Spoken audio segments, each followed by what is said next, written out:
cho nhớ cho con gì cho này cho nó là chỉ biết trả tiền theo con nó chỉ giờ nó sao là nó giờ nó cọt chế nó sao là nó là mất cho hải liều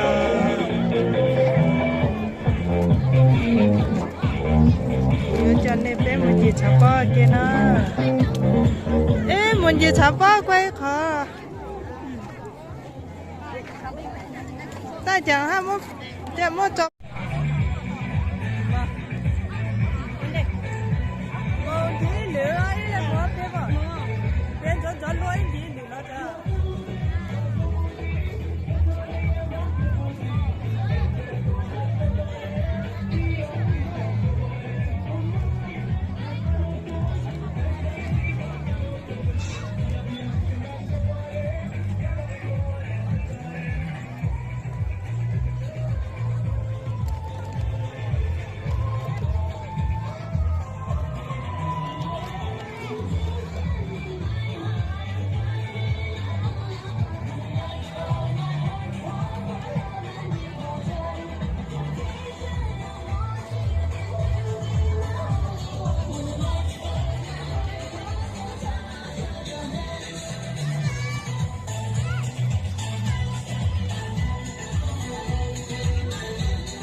từ sau từ bên quay nè ăn sao không có từ thấp á lần nào luôn luôn mà chỉ luôn lên cái gì thấp á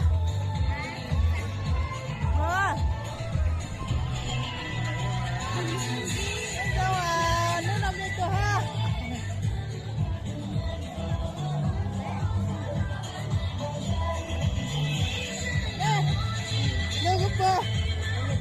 chả nhớ cái này nghe được chưa lúc này sắp qua em muốn đi chỗ à cái gì sắp qua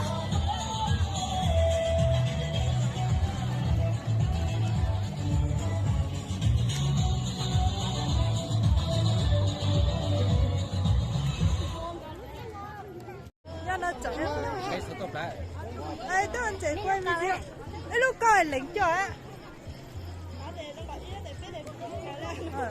bây giờ bây giờ là lính ra một cái chỗ này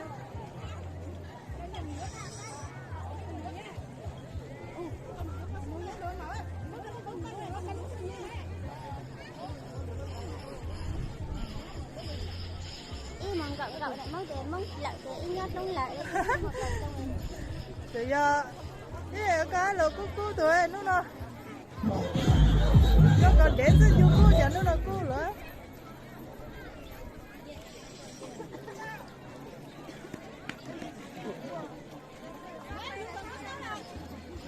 nó nằm mất chấm bận gọi vậy nó hòa lại hả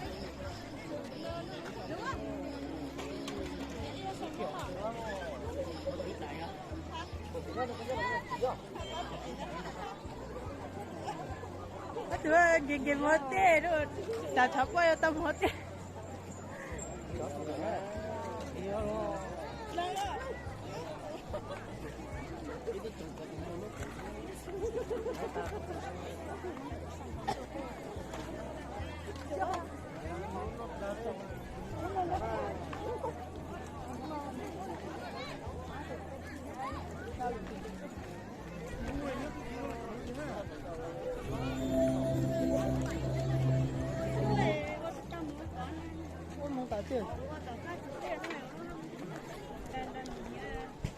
ta chỉ tao đó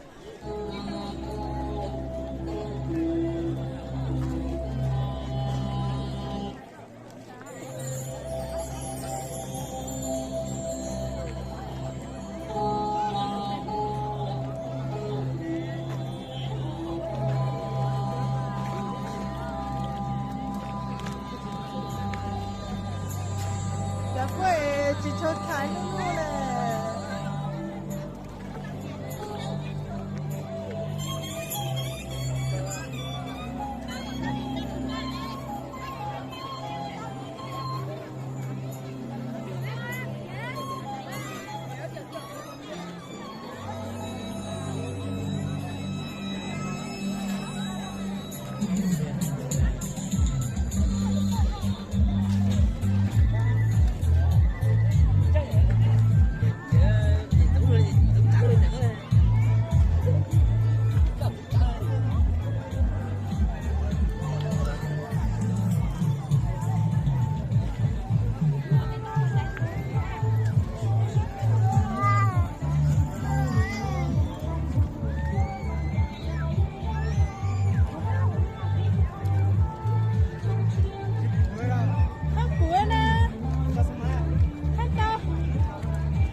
Cái đừng có lâu đấy lại đây là miếng nhua đấy. Nó còn nhiều thích thôi. Chỉ miếng nhua hai lúa. Nhua tuổi.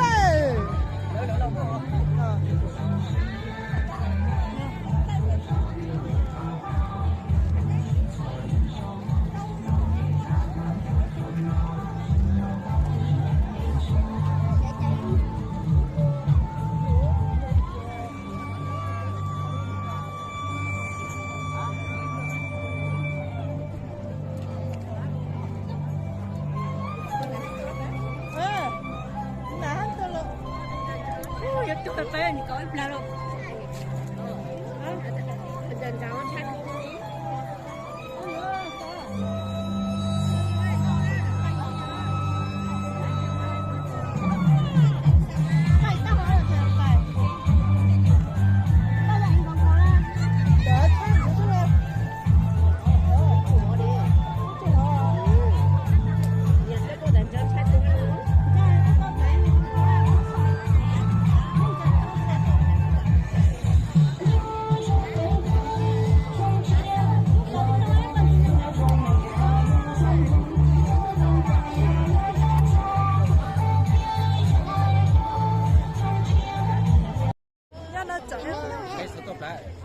Ê, tôi anh chị quay video.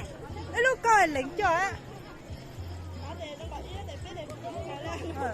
Bây giờ bây giờ là lệnh ra một cái chỗ này.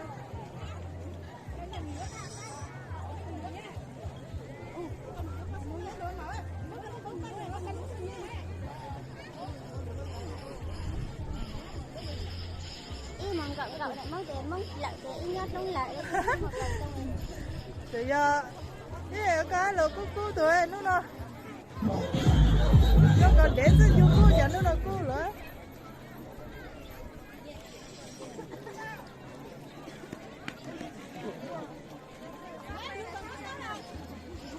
Nó muốn chấm vận gọi vậy nó hòa lại hả?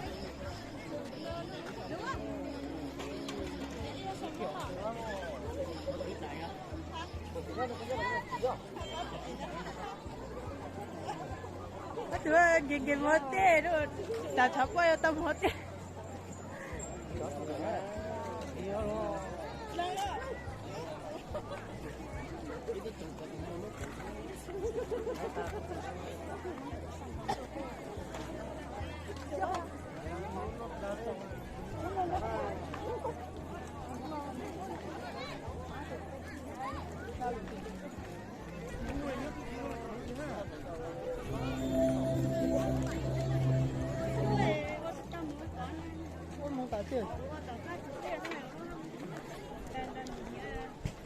Ta chỉ tao đó.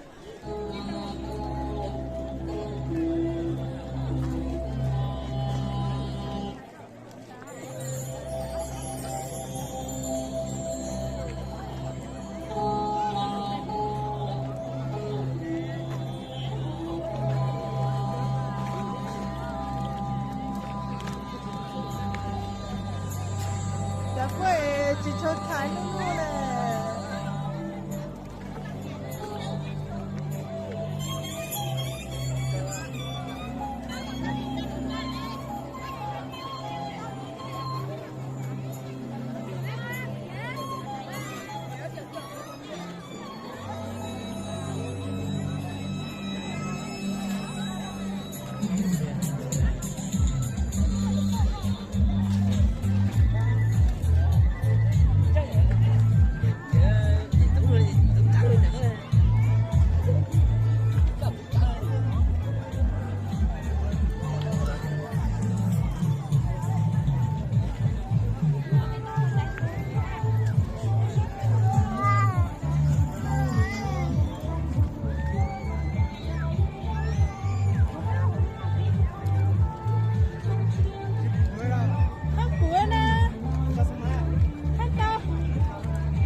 Cái chúng mình nhớ đây lại đây là mình nhớ đây.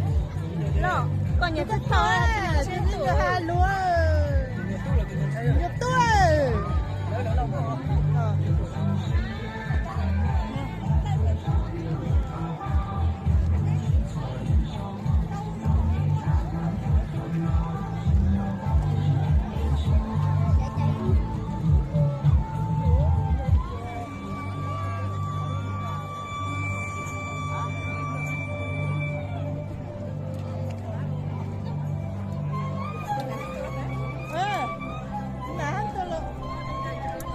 Tôi phải phải có ít là luôn.